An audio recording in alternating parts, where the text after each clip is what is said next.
Perhaps you had a traumatic experience at one time that made you distrust other people. Maybe you are very cautious in believing what you hear. You know, we read a lot of stuff on the internet these days, and do we really believe everything we read? We shouldn't, because, you know, people can go in there and change things very easily. And maybe it's just that idea that you don't want to be taken advantage of, or maybe you're afraid somebody's going to lie to you. That's one of my hang-ups. I always have this fear that somebody's not really willing to tell me the complete truth, or that they might not be telling me what is true. They're lying to me, and that can make me feel very cautious sometimes. And then I have to take a breath and go and move beyond that. But all of these reasons can be justifiable, and yet are they blocking the flow of us experiencing all there is for our lives when we live from those circumstances? And I would answer, what?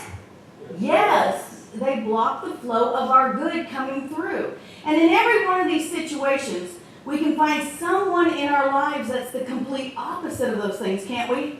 We can find people that are just overly trusting, that are just out there carefree and stress-free, and nothing seems to affect them. Even if somebody lied to them or somebody is deceiving them, it's like they kind of go, not my issue, and they move on. And we admire those kind of people, don't we? We think, God, how can we be more like that?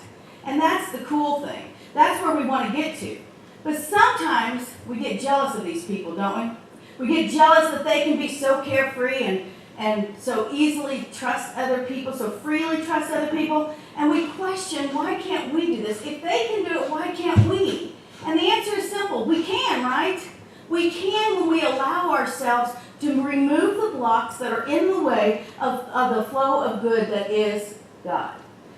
And in the text Christian Healing, Fillmore says, the remedy for all of this is a dismissal of that poor judgment which causes one to be jealous, and a fuller trust, I love that, a fuller trust in the great all-adjusting justice of God. In this there should be active trust. Doesn't that sound good? Active trust, which is a form of prayer. The disturbing elements that come into life should be definitely placed in the hands of God. This is much more than mere doubtful trust or negative expectancy that things will be made right. It's an active trust, which is a form of prayer. I love that. And to me, that's living every day with the ability to trust everyone without judgment or jealousy. Can we do that? That's tough, isn't it? It's tough to move through every single day, trusting everyone without judgment or jealousy. It is like moving through life like Jesus did, though. And if Jesus is the great way shower, then we should be able to do this too, correct? Because Jesus demonstrated it time and time again. He went through the countryside not knowing how he was going to eat, not knowing where he was going to sleep. He trusted the universe was going to supply him with all that he needed. He trusted that nobody was going to harm him if he spoke out in truth. He trusted that he was going to go through and do what was his to do. And if Jesus is the way shower, then we can do that too. We can speak freely, we can move through life with ease and grace, and we can trust that all will be provided for.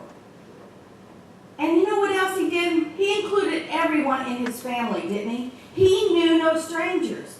And he lived without fear, trusting in everyone and everything. And I would definitely call that a living example of active trust, which to me, he lived his life as a prayer, being in that active trust. And that's a perfect example for us to implement in our own lives.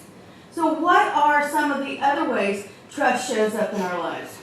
Well, most of us, I think, can say we have a friend or someone we can trust. Maybe it's your partner, maybe it's your spouse, maybe it's your pet that you truly trust and you tell everything to. Maybe it's that person you call up on the phone that you only see once or twice a year, but yet you can call them up and they'll be there for you to listen. And you totally trust them no matter what you tell them. All of these are people that are in our circle of trust. All of this is just in that inner circle where we feel safe. And what allows us to do that? When on the other hand, we can sometimes be the complete opposite of this. We can be closed off or protective of what we say or do. We can want to keep all of our things, our own personal things, to be our things, and nobody else can have them, or we can't share them, or we can't even let somebody look at them because we're fearful that they might think we have too much, or that they might covet what we want. All of those things. We can be defensive at times. What causes us to be like that? When that isn't how we truly want to be. Our true nature is not that. What makes us suspicious or distrustful?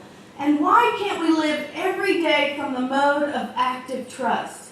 Well, in the year 2000, the movie came out, Meet the Parents, and I love this. You know, the circle of trust, and he said, the dad was like, got my eyes on you.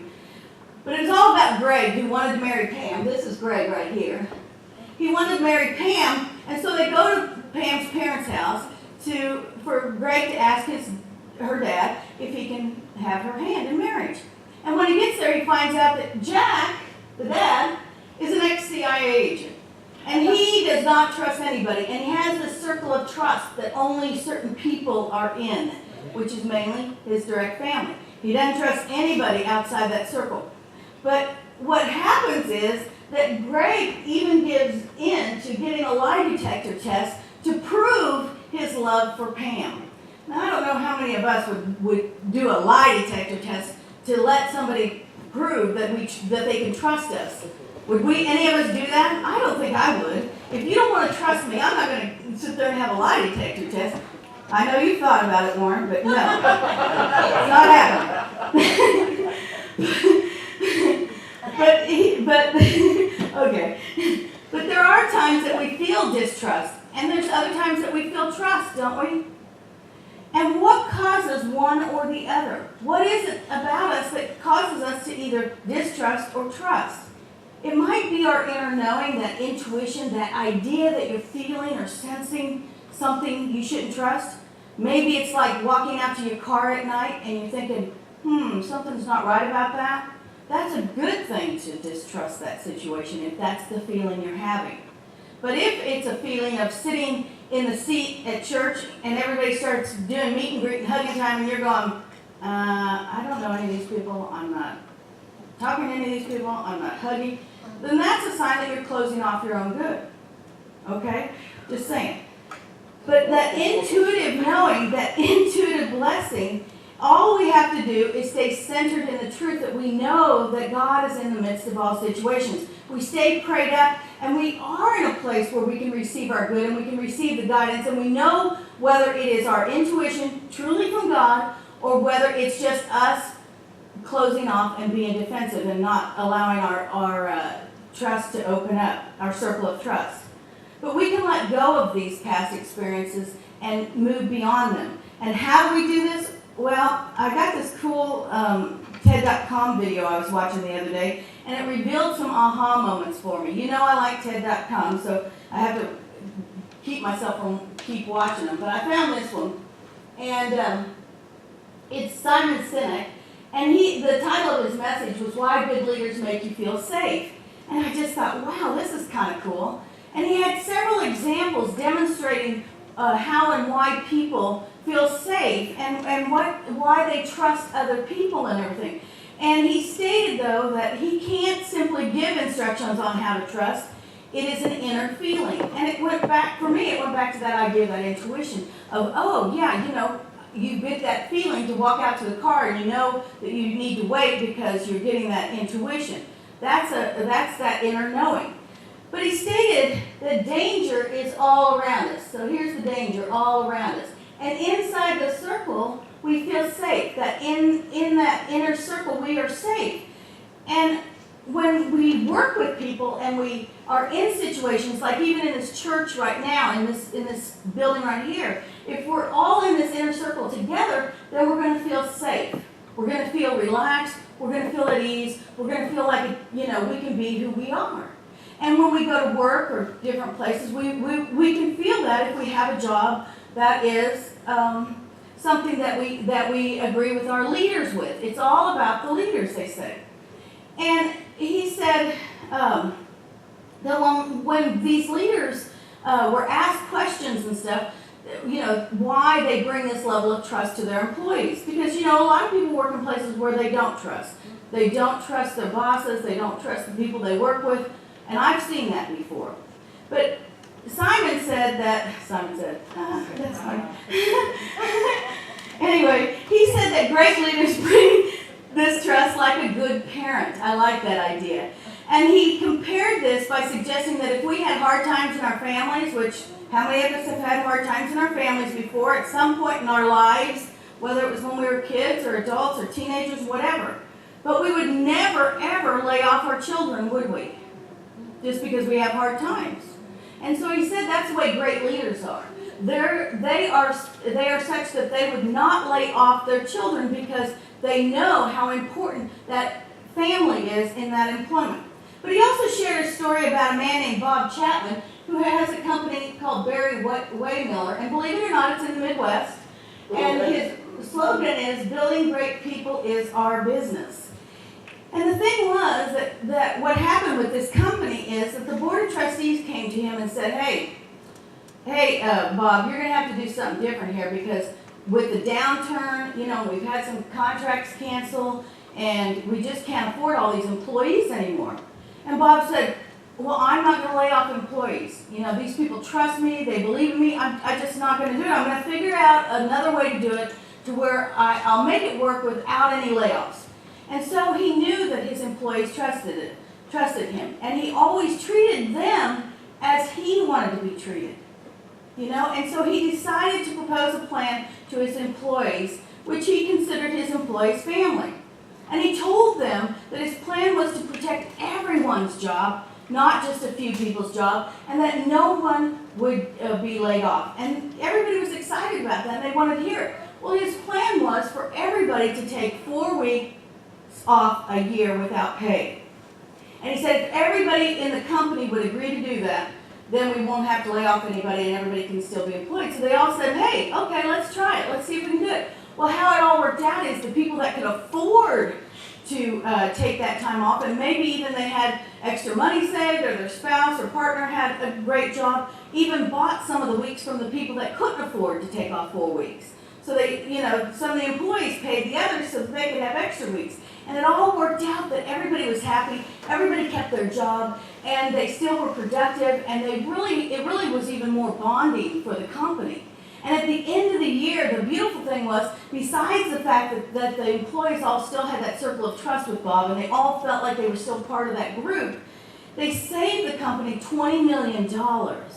And he built a powerful circle of trust in that.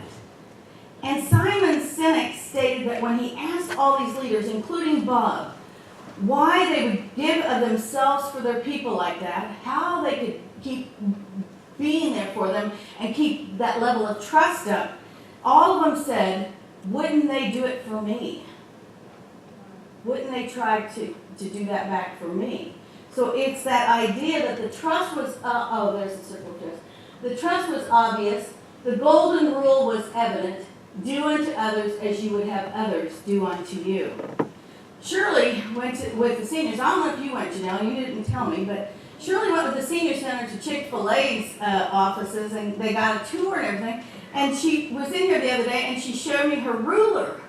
And it says, do unto others as you would have others do unto you. And this is just an example of another company who is forming a circle of trust and who values their employees. And that's important because every circle of trust that we build will make more and more people trust beyond their own circle, beyond that inner circle. Do you understand how it works? It's kind of like ripples out like that drop of water in the pond. And all of this is that idea of trust. Now, how do we get to that place in our lives when we can freely give and freely trust? Well, Fillmore gives us this. The disturbing elements that come into life should be definitely placed in the hands of God. So we can truly trust when whatever is bothering us, whatever is causing us to distrust, if we give it up, give it to God, let go of it, no longer put it in the forefront of our minds, but just let it go and trust in God. That opens up our circle of trust. No longer is our inner circle like this. but it starts expanding. So I have a new circle for you. Here's our safe zone, our inner circle of where we're at. But once we start moving out a bit, we start finding our family and friends, and we're opening up that circle. And then we might look at our church and the place where we work or any clubs or groups that we are in, and that's opening up our circle even more. But once we start looking at where we live, our community, our neighborhood, we're expanding beyond that circle of trust, and we're opening up to allowing trust to be in our lives all the time. And it's very easy to do. It's very easy to open up and expand that circle of trust. We do this by knowing that God is in the midst, and as we take time in prayer and meditation, we can center on trusting this truth, that no matter where we are, no matter where we go, God is in the midst. When this happens, we can easily move through life utilizing that golden rule. You know, we were taught this as kids, and it's a beautiful piece. If we just treat others as we would like to be treated, wouldn't that be a beautiful thing? We'd all be happy. And when that happens, our circle of trust expands. It expands beyond what we can imagine, what we're even experiencing at this time. There's a new commercial on, well, it's not that new. There's a commercial on TV. Warren really doesn't like it, but I think it's funny. And it's the Sprint commercial, the family, putting friends in the family. You guys have seen this, right? It's the goofiest thing. But it's so funny because this is the family. This is the ones who always listen, who always care, who will always be there for you. And we have family like that, right? Yes? Well, in the Sprint family, what's really kind of funny is that everyone in there is unique. And really, this is the dad. And yes, he's a hamster in a ball that rolls around. But he's the dad. And, you know, there's the mom. And this is the kid. And this is the daughter. And she has birds flying around her and speaks in French, I think. And then this is the friend that comes that nobody really knows how he got in the family. That's the grandfather, you know, and then I think that's the brother. But they're all really quirky. They're all really different. They all have their own taste. And yet, they're all one big family.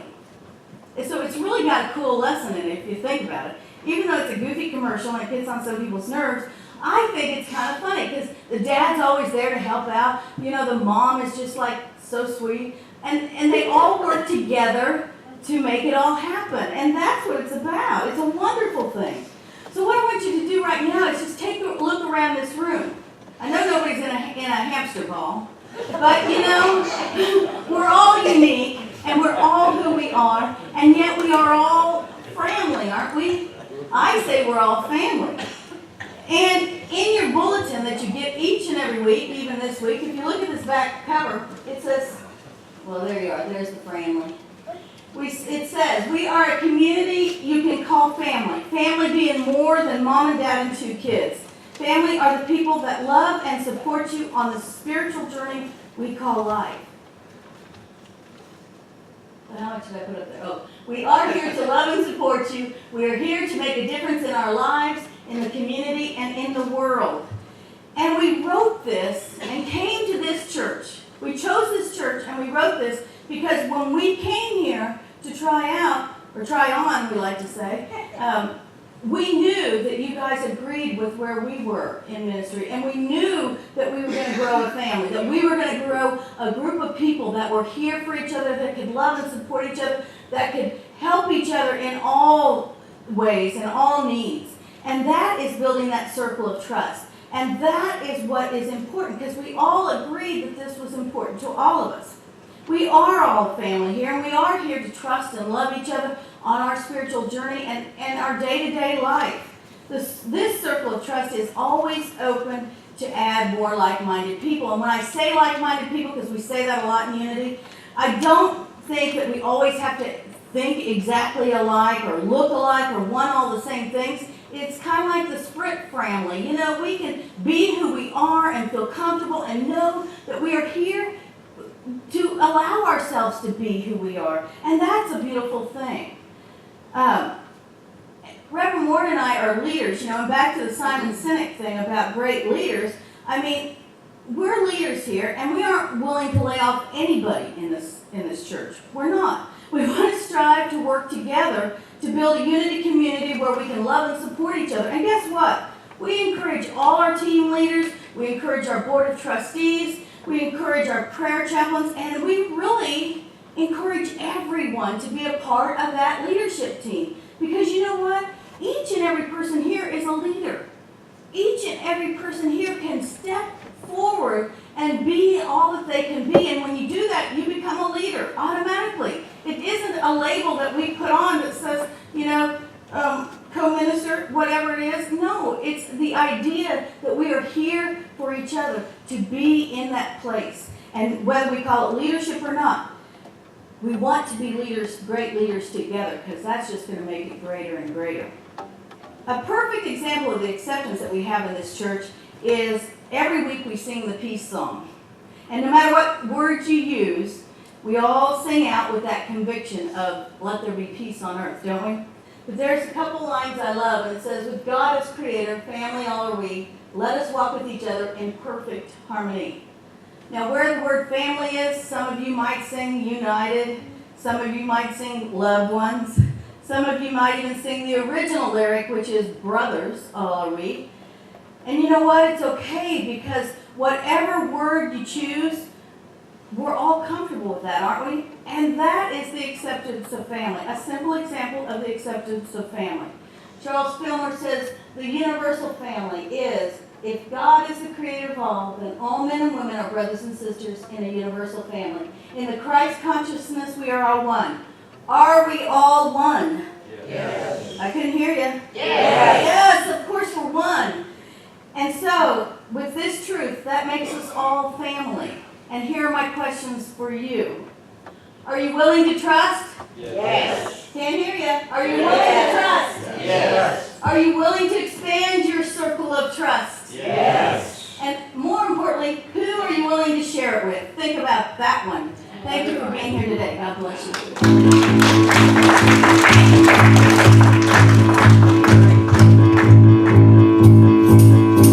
Come on, Sarah. You gotta come up here because your name's up there.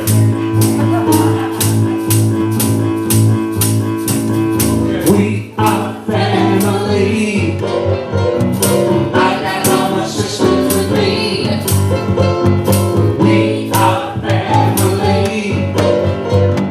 Get up, everybody, and sing. Come on, let it up now. We are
So are we all